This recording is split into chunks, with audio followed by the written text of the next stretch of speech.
Bonjour, bonsoir. Nous vous saluons au nom précieux de notre Seigneur et Sauveur Jésus-Christ et vous souhaitons la bienvenue sur Jésus-Christ, le seul dominateur, une autre chaîne d'évangélisation.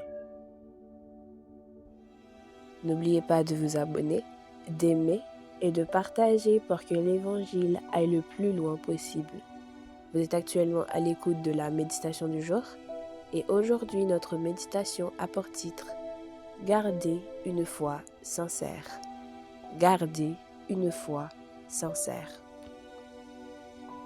Satan répondit à l'Éternel, « Est-ce sans raison que Job craint Dieu? N'as-tu pas mis une clôture autour de lui, lui, sa maison et tout ce qui lui appartient? Tu as béni l'œuvre de ses mains, et ses biens se sont multipliés dans le pays. » Job, chapitre 1er, versets 9 et 10. Satan ne croyait pas à la pureté des motivations de Job. Il ne croyait pas que Job craignait et servait Dieu par amour pour Dieu, mais parce que Dieu lui avait tant donné. Après tout, Job était l'un des hommes les plus riches d'Orient. Du point de vue de Satan, la seule raison pour laquelle Job craignait et servait Dieu était qu'il y avait quelque chose à gagner. En réalité, Satan disait que Job était un serviteur de saison, que sa crainte et son service étaient superficiels et conditionnels. Satan pensait qu'il suffirait à Job de le mettre à l'épreuve en lui envoyant l'adversité. Job 1er 11.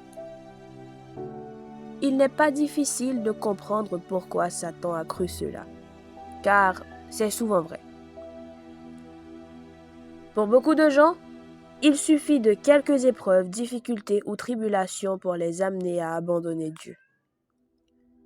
Leur crainte et leur service envers Dieu sont véritablement faibles et superficiels. Job, comme il est devenu évident, n'était pas du tout comme cela. Il a réussi l'épreuve. Satan a eu tort.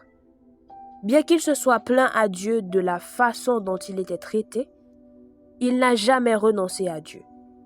Lorsque sa femme, dont la crainte et le service étaient conditionnels, l'a exhorté à maudire Dieu et à mourir, il a dit « Tu parles comme une femme insensée. Recevons-nous le bien de Dieu et ne recevons-nous pas le mal ?»